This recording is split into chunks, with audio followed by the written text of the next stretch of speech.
அழகு மிகுந்த ராஜகுமாரி மேகமாக போகிறாள். ஜரிகை நெளியும் சேலை கொண்டு மலையை மூட பார்க்கிறாள்.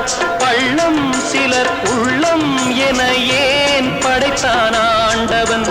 பட்டம் தர தேடுகின்றேன், எங்கே அந்த நாயகன்?